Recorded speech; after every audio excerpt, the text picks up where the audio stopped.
Bismillahirrahmanirrahim. Assalamualaikum warahmatullahi wabarakatuh. Alhamdulillah. Alhamdulillah. Jadi salam sunnah kita wa billahi. Bismillahirrahmanirrahim. Wa asyhadu anna Muhammadan abduhu wa rasuluhu sallallahu alaihi wa ala alihi wa sallam. Amma ba'd.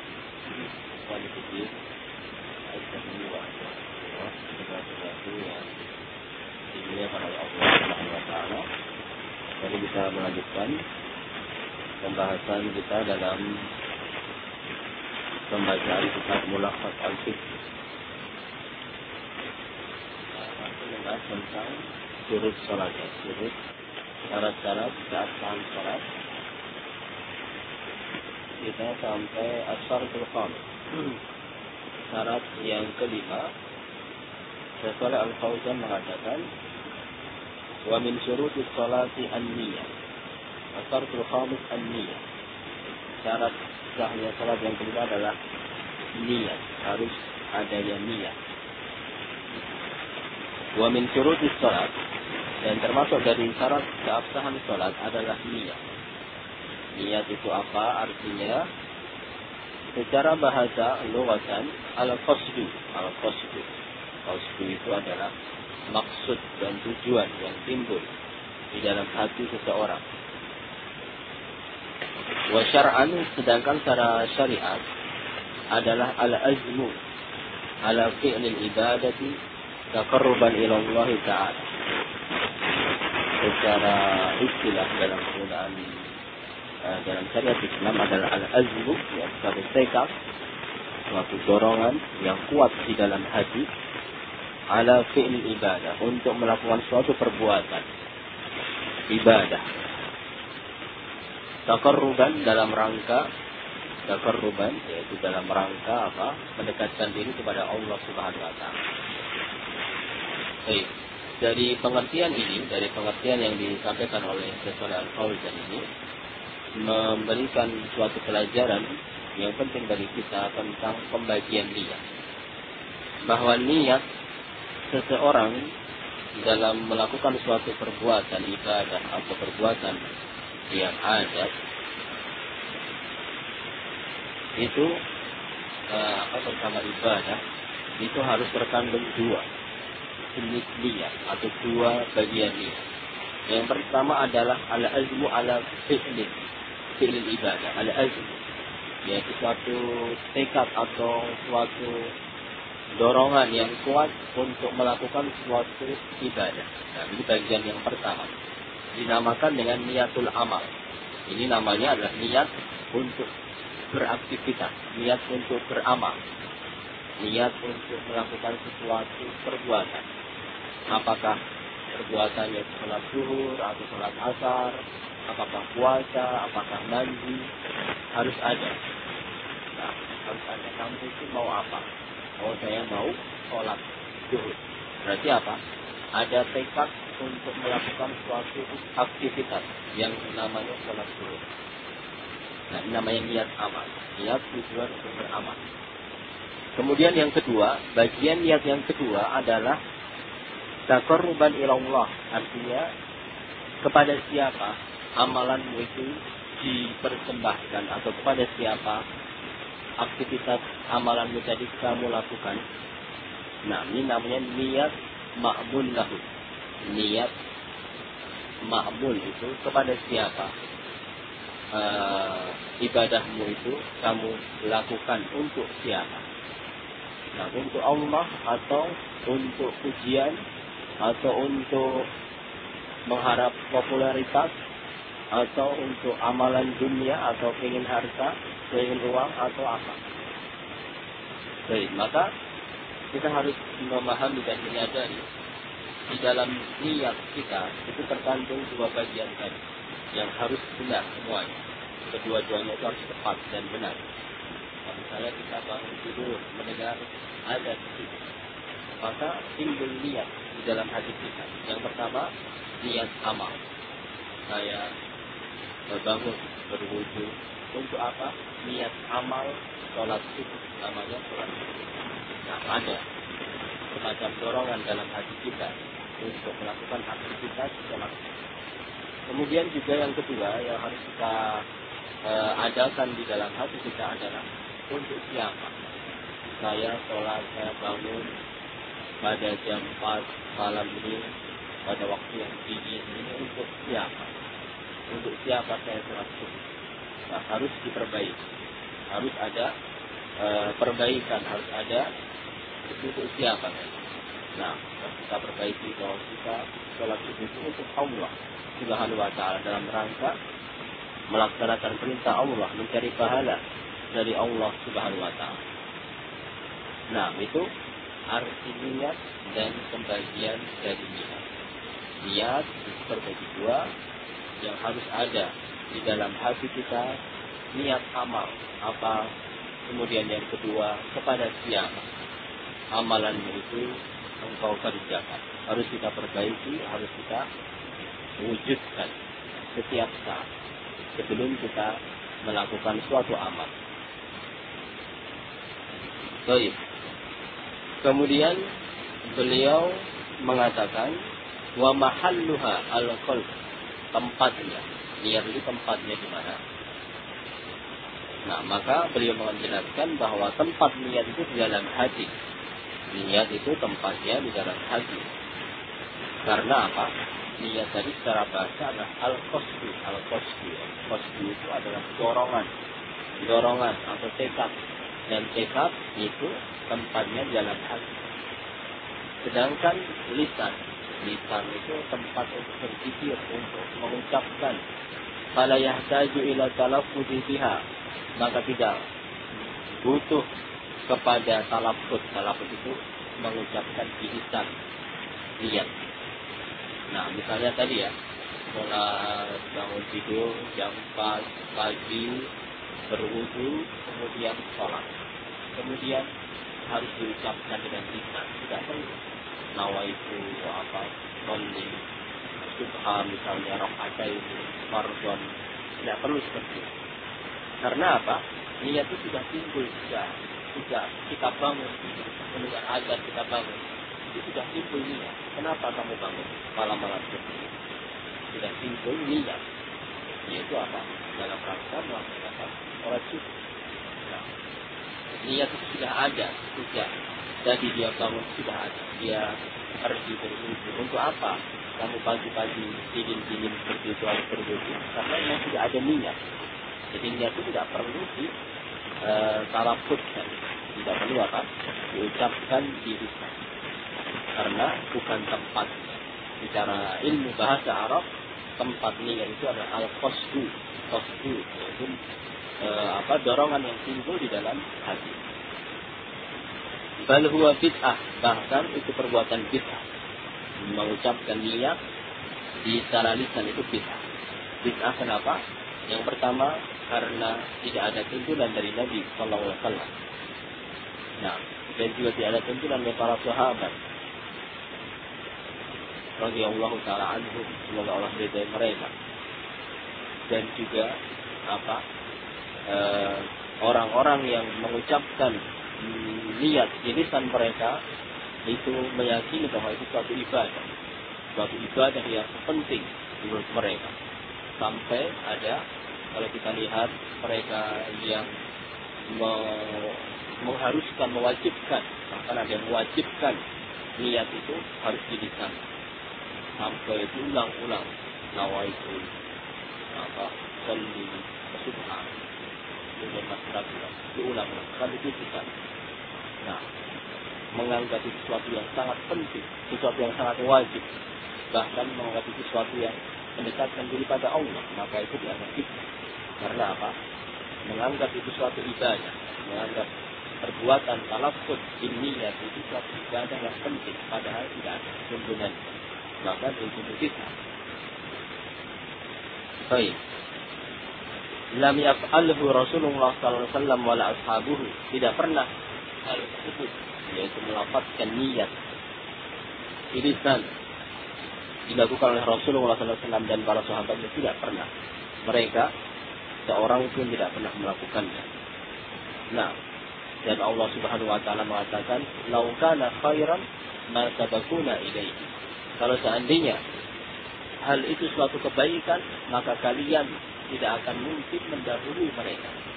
Nah, Allah mengatakan, "Lau kana khairan ma sabaquna ilaihi." Kalau seandainya perbuatan itu suatu kebaikan, mengandung suatu pahala, kita umat Islam yang ada sekarang itu tidak akan mungkin mendahului mereka. Artinya apa? Kalau itu suatu kebaikan, suatu berpahala, pasti tidak ada apa? Contohnya, pasti tidak ada tuntunannya. Mereka adalah orang yang paling bersemangat di dalam ibadah, di dalam perbuatan baik. Laukana baik. Kalau saja itu baik. Tetapi kenapa tidak ada tuntunan? Berarti itu jelek. Berarti itu tidak perlu. Nah, seperti itu. Dan juga yang kedua, alasan yang kedua yang kita menunjukkan bahwa talaffuz melafazkan niat di lisan itu tidak perlu adalah itu akan memberatkan. Talaffuz di niat itu suatu hal, kalau seandainya itu diwajibkan akan memberatkan manusia yang tidak akan mungkin bisa ditanggung atau tidak bisa mungkin dikerjakan oleh manusia. Karena manusia itu aktivitasnya banyak, kegiatannya itu banyak. Bangun tidur, nawa itu saya berniat bangun tidur, saya berniat duduk, itu berniat ucapan, itu berniat buang air kecil, habis itu berniat buang air besar, habis itu berniat apa lagi, mandi, habis itu berniat sholat subuh, itu berniat apa yang masuk keluar masjid, masuk rumah. Itu semuanya amal. Amalan manusia itu tidak terbatas. Nah, maka kalau seandainya talaffuz niat itu wajib, ya harus setiap mau bekerja, mau beraktivitas harus talaffuz, harus diniatkan. Mau gaji, nawaitu gaji atau yang lain, seperti itu akan memberatkan. Maka hal itu menunjukkan bahwa talaffuz niat itu sesuatu yang tidak ada tuntunan, tidak disyariatkan sama sekali. Secara dalil syar'i, Al-Quran atau Sunnah, juga secara akal sehat juga tidak akan mungkin orang yang berakal sehat mewajibkan seperti itu. Baik. Fayanwi bi qalbihi as-shalat, maka hendaklah seseorang itu meniatkan dalam hatinya untuk melakukan sholat. Allati yuriduha, yang dia inginkan. Sholat apa? Subuh atau zuhur atau asar, maghrib atau isya. Nah, sholat sunnah dia timbul dalam hatinya secara otomatis. Dan zuhri wal asr, seperti zuhur atau asar, timbulnya niat zuhur atau asar itu secara otomatis dengan waktu dia bangun, jam 12, secara otomatis itu pasti sholat zuhur. Nah, kalau orang berakal masih sehat, waras, secara otomatis akan timbul niat untuk sholat zuhur. Nah, tidak perlu ada saya berniat zuhur, tidak perlu.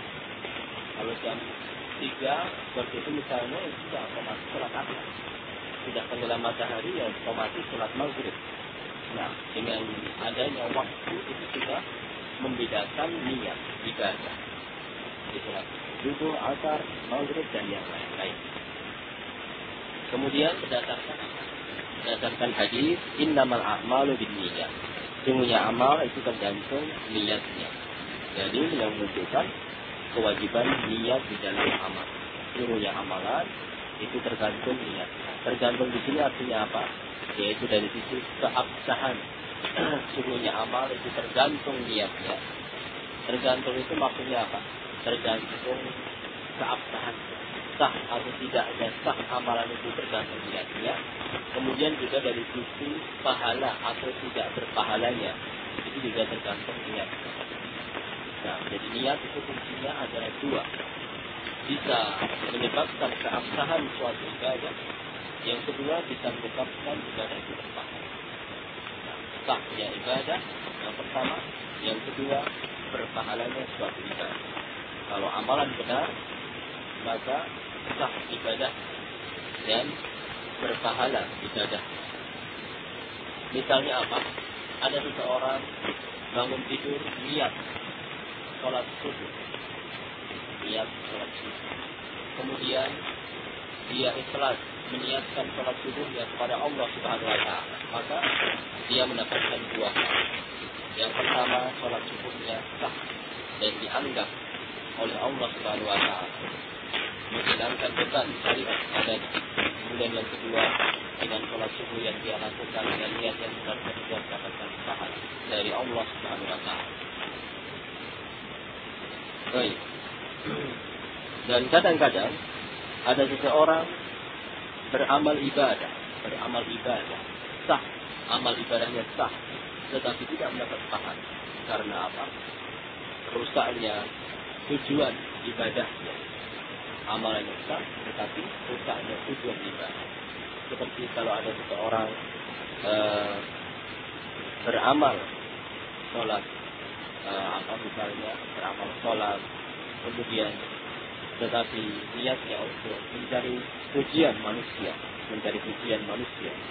tetapi yang dia lakukan rukun-rukunnya terpenuhi, syarat-syaratnya terpenuhi, dan kewajiban-kewajibannya terpenuhi, maka ibadahnya sah tetapi tidak mendapatkan pahala dari Allah Subhanahu wa Ta'ala.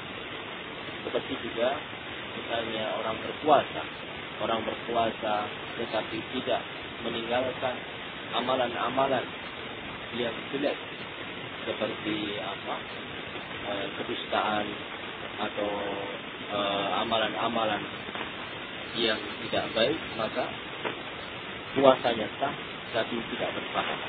Rasulullah mengatakan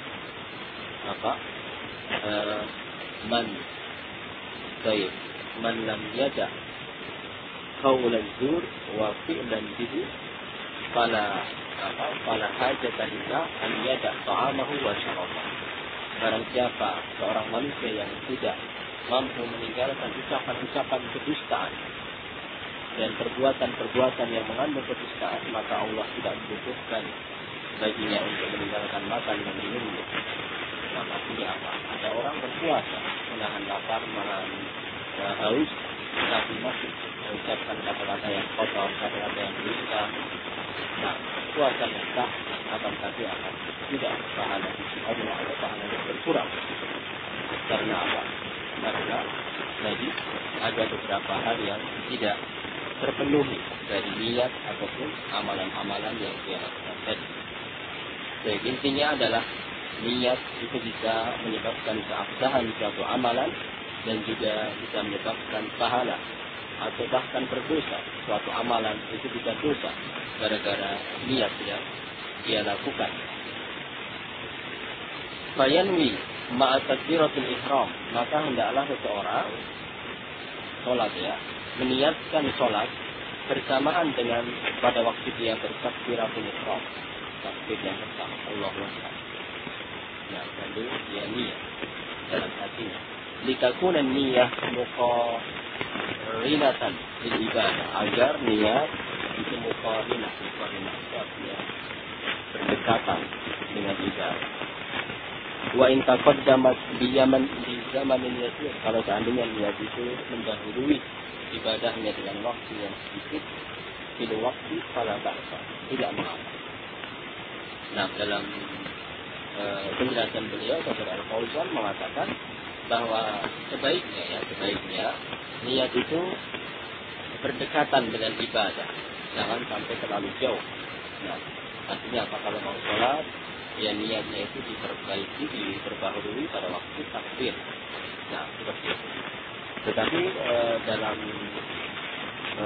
penjelasan yang lain, Dr. Al-Fauzan itu tidak mengharuskan seperti itu.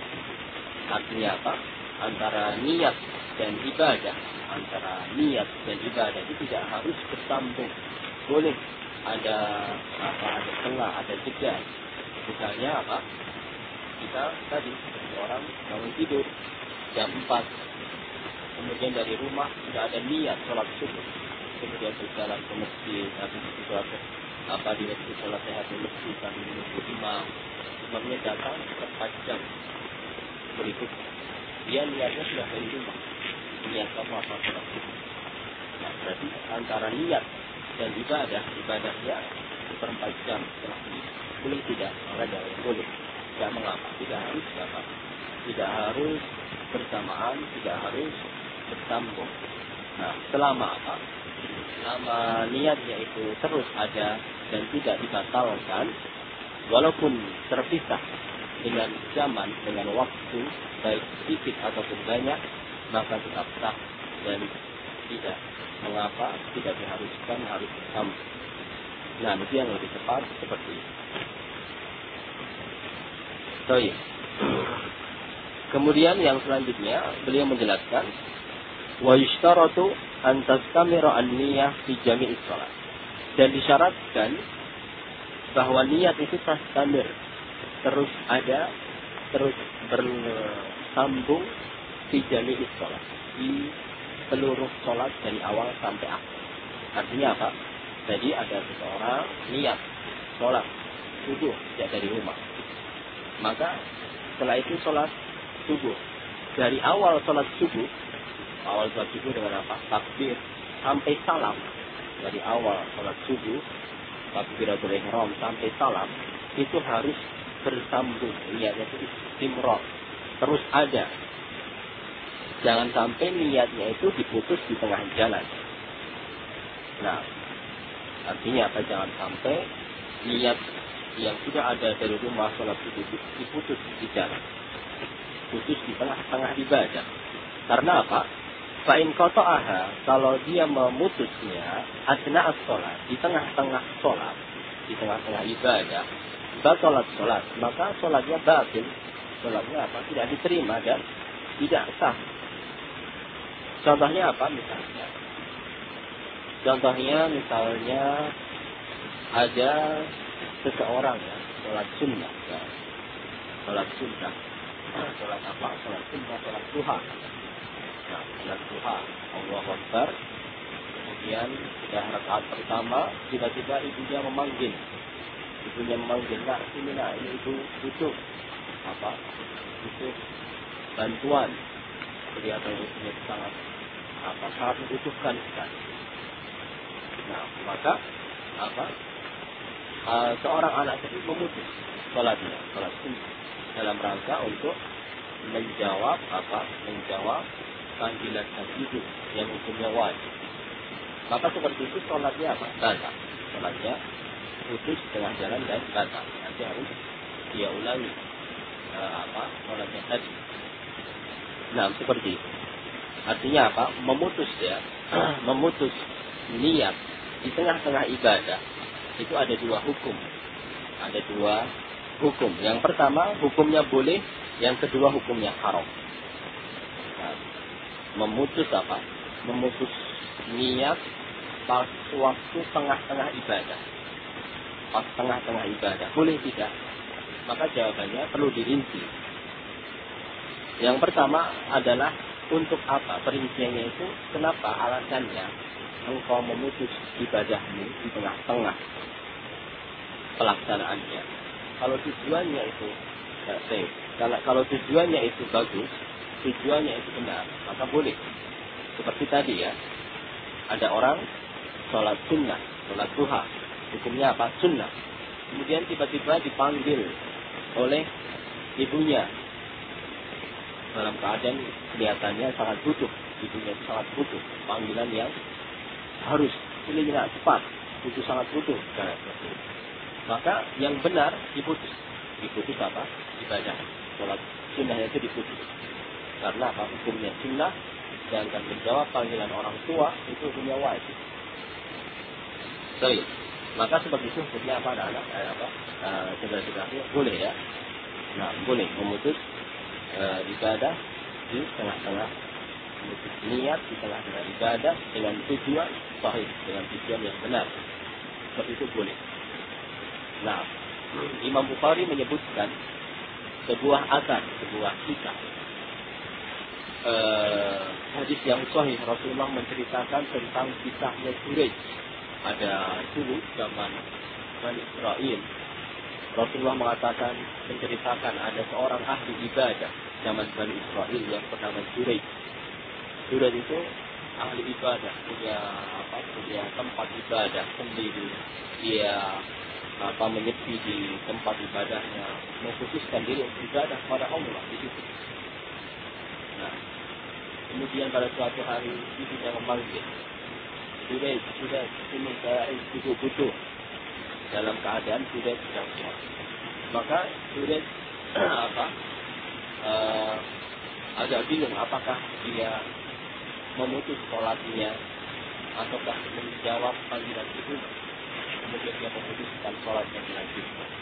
Sengaja dia lakukan dan tidak menjawab panggilan itu. Kemudian itu dia marah dan mendoakan kejelekan bagi Suraij. Mendoakan bahwa Suraij nanti akan ditimpa musibah. Musibah terkena fitnah. Fitnah akan difitnah dengan seorang pelacur. Nah, karena itu atau panggilan nama marah ya, kadang-kadang orang tua seperti itu. Nah, marah mendoakan kejelekan bagi anaknya karena tidak tahu anaknya sedang sholat. Dan Allah mengabulkan doa itu ya. Kemudian ada pelacur yang dikisahkan bahwa ini menggoda Suraij, tapi Suraij tidak tergoda oleh godaan pelacur tadi. Kemudian pelacur tadi mendatangi pengembala kambing, kemudian melakukan perbuatan zina dengan pengembala kambing. Kemudian setelah hamil, wanita tadi berjalan ke orang-orang masyarakat sekitar itu dan mengatakan bahwa saya telah dihamili oleh Suraij. Fitnah ya, membuat fitnah, tuduhan palsu kepada Suraij. Kemudian masyarakat marah dan menghancurkan tempat ibadahnya Suraij. Nah, ini artinya apa? Di situ Allah memberikan ujian, cobaan karena Suraij tidak melaksanakan atau tidak memenuhi panggilan ibunya. Imam Bukhari mengambil hadis ini sebagai dalil bahwa perbuatan tersebut tidak dibenarkan. Artinya apa? Kalau ada seorang ibu memanggil, maka yang benar adalah dia harus datang memenuhi panggilan ibunya dan meninggalkan sholat sunnah. Nah, karena apa? Allah memberikan hukuman, Allah memberikan ujian. Yang ujian tadi disebabkan karena dosa yang dilakukan oleh Suraij. Nah, maka dari hadis tadi diambil kesimpulan bahwa apa? Kalau kita sedang sholat sunnah, kemudian orang tua kita memanggil, maka lebih kita dahulukan panggilan orang tua dan kita putus sholat kita, seperti itu diperbolehkan. Karena tujuannya adalah tujuan yang benar. Kemudian yang kedua, kalau kita sedang sholat sunnah atau wajib, tetapi tidak ada alasan atau tidak ada hal-hal yang menyebabkan kita memutus sholat di tengah jalan, tidak ada tujuan-tujuan, tidak ada alasan-alasan, maka tidak boleh kita putus ibadah yang telah kita lakukan, baik wajib maupun sunnah, hukumnya haram untuk diputus di tengah jalan. Walaupun ibadah itu sunnah ya, sholat duha misalnya, maka tidak boleh kita putus baru 1 rakaat kemudian malas batal di tengah jalan, itu tidak boleh, hukumnya haram, hukumnya dosa kalau kita memutus ibadah di tengah jalan walaupun itu sunnah. Allah Subhanahu wa taala mengatakan di dalam surat Muhammad ayat ke-33, ya ayyuhalladzina amanu atiiullaha wa atiiur rasul wa la tubtilu a'malakum. Wahai orang-orang yang beriman, taatlah kepada Allah dan taatilah Rasul dan jangan kalian memutus amalan kalian di tengah jalan. Nah, wala tubtilu, jangan kalian batalkan amalan kalian, yaitu di tengah-tengah. Sudah kalian kerjakan, tapi malah kalian putus di tengah jalan. Nah, kembali ke permasalahan apa? Jadi bahwa niat itu hendaklah diteruskan dari awal sampai akhir. Kalau seandainya niat itu putus di tengah jalan, maka sholatnya itu harus diulang dari awal ya. Misalnya tadi sholat duha 1 rakaat dipanggil ibu, maka kita putus sholat kita datang ke ibu ada apa, sudah selesai, kita balik lagi sholat. Apakah sholat kita teruskan nambah 1 rakaat atau kita ulang dari awal? Maka jawabannya apa? Kita ulang dari awal. Karena apa? Tadi sholat kita batal. Yang satu rakaat itu sudah 4. Nah, karena kita putus di tengah jalan. Itu dalam permasalahan meneruskan niat di seluruh ibadah. Kemudian yang selanjutnya beliau menjelaskan, wa yajuzu liman ahrama fi sholati fardhatin wa huwa ma'mumun aw munfaridun an yakliba sholatahu nafilatan idza kana dzalika li gharzin sahih. Nah, ini sekarang permasalahan baru, yaitu permasalahan qalbun niyat. Qalbun niyat itu berubah niat. Kalau tadi apa? Memutus niat ya. Kalau sebelumnya tadi memutus niat. Tadi sudah kita terangkan, ada yang boleh, ada yang haram. Sekarang kita merubah niat. Boleh tidak merubah niat? Awalnya sholat wajib, di tengah-tengah jalan berubah menjadi sunnah. Sholat sunnah tiba-tiba di tengah jalan berubah menjadi wajib. Seperti itu boleh atau tidak? Maka beliau menjelaskan wa yajuz, boleh ya. Beliau menjelaskan yang kita rinci. Wa yajuz, boleh. Barang siapa yang ahrama itu takbiratul ihram maksudnya. Boleh bagi orang yang telah takbiratul ihram, artinya memulai sholat fardhah, baik sholat wajib, wa huwa ma'mum, dalam keadaan dia makmum, atau munfarid, atau dia sholat sendirian, an yanqaliba, untuk an yakliba ya, untuk merubah sholat yang dia lakukan nafilatan menjadi sunnah. Jadi syaratnya apa? Jika kana dzalika li gharzin sahih, jika dia itu tujuannya benar.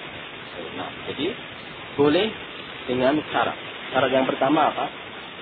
Yang dia lakukan adalah sholat wajib.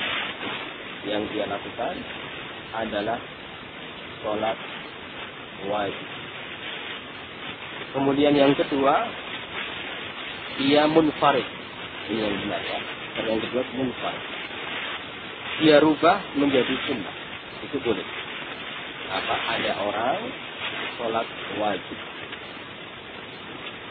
munfarid sendirian. Kemudian wajibnya itu dirubah menjadi sunnah. Itu boleh. Yang keempat adalah li gharzin sahih. Niat tujuannya adalah untuk kebaikan yang benar. 4 syarat ini boleh. Apa? Sholat wajib sendirian dirubah menjadi sunnah karena tujuan yang benar. Contohnya apa?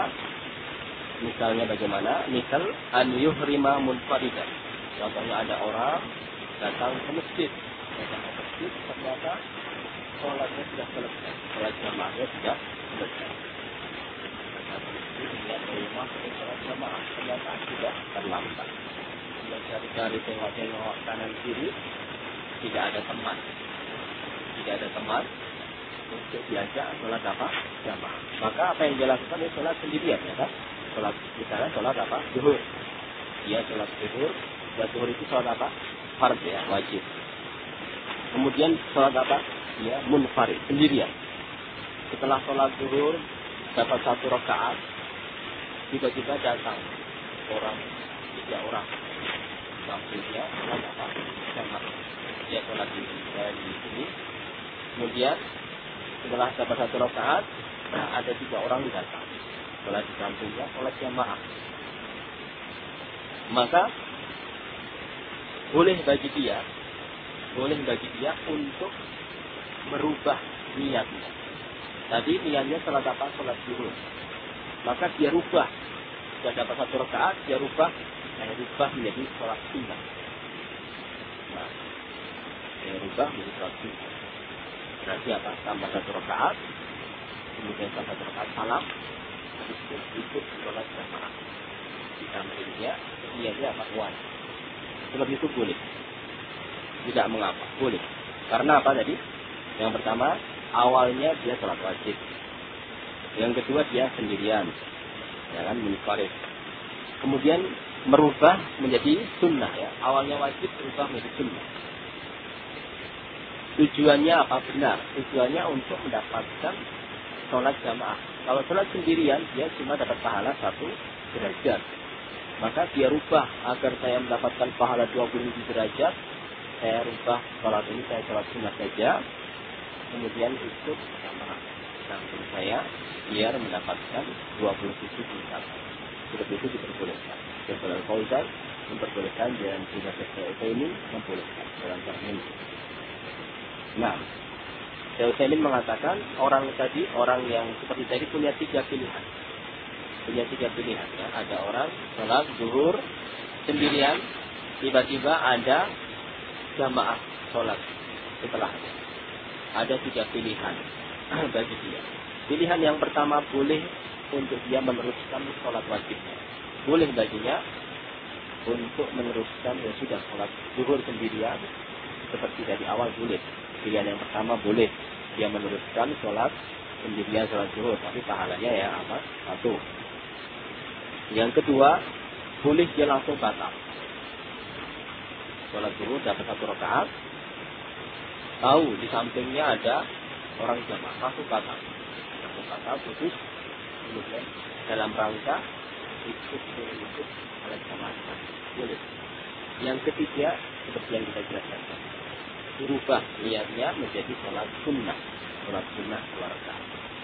Berarti apa? Tambah 1 rakaat, langsung salam. Setelah itu dia apa? Dia ikut sholat jamaah. Seperti itu boleh bagi dia mendapatkan 3 pilihan. Nah, tapi yang lebih afdal adalah yang ketiga tadi. Dia rubah menjadi sholat sunnah sehingga dia dapat pahala sholat sunnah, kemudian ikut sholat jamaah sehingga dia juga mendapatkan pahala sholat berjamaah. Jadi pahalanya double, sholat sunnah dan sholat jamaah. Ya. Kalau sholat sendirian berarti nanti dia pahalanya sholat sendirian. Kalau diputus tengah jalan berarti apa? Sholat sunnah, dia tidak mendapat sholat sunnah, cuma dapat sholat wajib berjamaah saja. Tapi yang ketiga apa? Dapat sholat sunnah dan juga dapat sholat jamaah. Baik. Fayuri di sholat ma'al jamaah. Ada orang yuhrim awalnya takbiratul ihram munfaridan sendirian, kemudian fayuri di sholat ma'al jamaah, kemudian dia ingin sholat bersama jamaah. Tiba-tiba datang jamaah ingin ikut bersama mereka. Seperti itu diperbolehkan. Qalbun niyat, ya, merubah niat. Tapi kalau yang lain, bentuk-bentuk yang lain tidak boleh. Nah, satu bentuk ini kan boleh ya. Satu bentuk ini yang boleh untuk merubah niat. Sedangkan bentuk-bentuk yang lain boleh salah alam. Nah, Syekh ini juga melarang bentuk-bentuk yang lain. Bentuk yang lain contohnya apa? Merubah dari wajib ke wajib. Saya ini memberikan contoh, misalnya ada orang bangun tidur jam 3 misalnya. Jam 3 bangun tidur. Kemudian mendengar azan, buru-buru, atau mendengar qomat, dia buru-buru datang ke masjid. Kemudian setelah sampai masjid, sudah takbir Allah Akbar, tiba-tiba dia ingat, wah saya tadi ternyata belum sholat zuhur. Ya tadi tidur jam 9. Belum sholat zuhur. Sekarang tadi saya niatnya sholat asar, karena buru-buru saya niatnya apa? Sholat asar. Padahal saya tadi belum sholat zuhur. Nah, seperti itu. Apakah boleh dia merubah niat menjadi sholat zuhur? Maka jawabannya tidak boleh. Tidak boleh dia rubah niat. Nah, seperti itu. Kalau dia rubah, maka sholat asarnya tidak sah, sholat zuhurnya juga tidak sah. Dia tidak mendapat sholat asar dan dia tidak mendapat sholat zuhur karena niatnya putus di tengah jalan. 1 rakaat dia ingat, kemudian dia rubah jadi sholat zuhur. Awalnya sholat asar dirubah jadi sholat zuhur, maka sholat asarnya putus, batal. Sholat zuhurnya juga tidak sah. Karena apa? Dia niatnya di tengah-tengah. Sedangkan niat itu harus belum ibadah. Seperti itu. Bentuk merubah niat dari wajib ke wajib, fard ke wajib ke fard. Ini tidak boleh. Yang boleh tadi apa? Dari wajib ke sunnah. Dari fard sunnah boleh. Kalau munfarid. Nah, itu beberapa hal yang berkaitan dengan niat ya. Masih ada beberapa penjelasan dari Syekhul Islam Ibnu Taimiyah tentang talaffuz bin niat ya, hukum melafazkan niat. Kita baca pada pertemuan berikutnya, insyaallah, karena sudah azan salat kita. Mungkin ada yang kurang jelas atau pertanyaan silakan dari apa yang kita jelaskan tadi.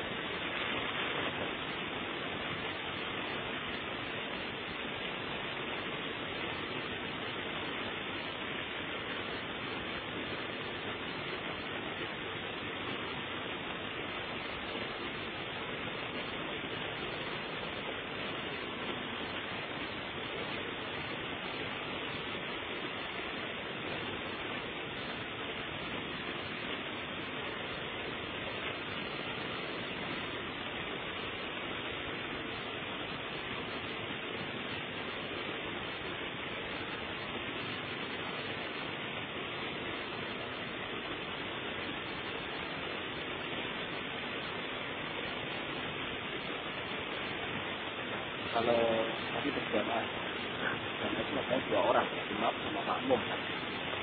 Kalau imam yang merusak, misalnya dia punya sholat zuhur sebagai imam. Kalau dia rubah menjadi sunnah, nanti apa? Dia rubah menjadi sunnah, nanti apa? Makmumnya, misalnya rubah menjadi 2 rakaat ya. Kalau pulang baru 2 rakaat itu makmumnya bingung kan? 2 rakaat kan salam. Padahal tahunya apa? Zuhur. Ini makmumnya karena apa? Kalau rubah niat berarti salah bukan salah. Maka hendaknya lebih baik dibatalkan. Jadi dibatalkan sholatnya di dalam rangka untuk mendapatkan sholat berjamaah yang lebih banyak. Jadi dia jamaah 2 orang. Kemudian ada jamaah yang lain, jamaah masjid. Jamaah masjid itu jumlahnya lebih banyak kan?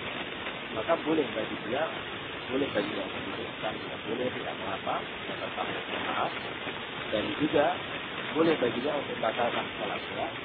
Kemudian dalam rangka ingin bergabung mendapatkan sholat berjamaah bersama jamaah masjid. Karena apa?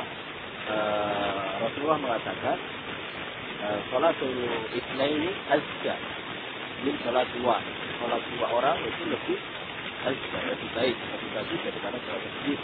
Sholatnya 3 orang itu lebih baik dan lebih bagus dari sholatnya 2 orang. Artinya apa? Dari hadis tadi menunjukkan kepada kita semakin banyak jamaah jumlah makmum itu semakin besar pahalanya.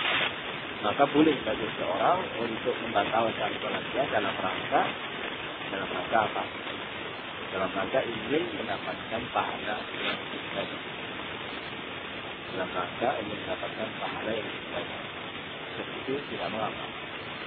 Karena tujuannya benar. Tujuannya benar untuk mendapatkan pahala yang lebih baik. Sedangkan yang terlarang itu adalah kalau tidak ada tujuan yang benar. Kalau tujuan yang benar itu berbeda. Dalilnya apa? Dalilnya Rasulullah pernah memerintahkan kepada para sahabat yang sedang haji, niatnya haji ifrad ya, dan tidak membawa hewan, pemeliharaan. Kemudian Rasulullah menyuruh mereka untuk merubah menjadi umrah agar hajinya itu tamattu.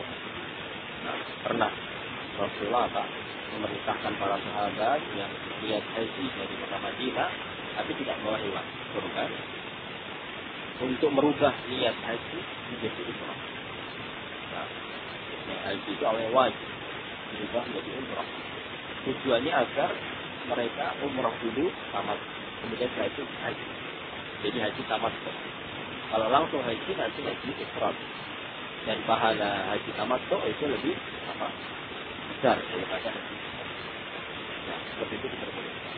Maka dari Dalil itu Syaukani juga dalam sekarang bentuk memperbolehkan qalbun niat, merubah niat dengan tujuan ingin mendapatkan pahala yang lebih baik.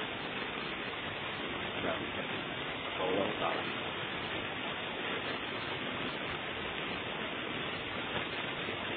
Yang tidak boleh adalah apa? Memutus niat dengan tidak ada tujuan, tidak ada tujuan yang benar. Sholat di tengah-tengah jalan diputus, puasa juga tidak boleh. Nah, di tengah-tengah jalan sudah niat puasa tanpa ada tujuan yang benar diputus.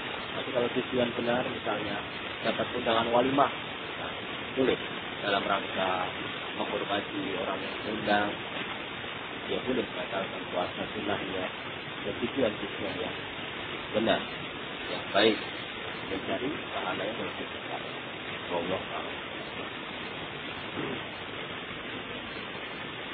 Kita ini insyaAllah alhamdulillah wassalamualaikum warahmatullahi wabarakatuh. Wa akhiru da'wana alhamdulillah.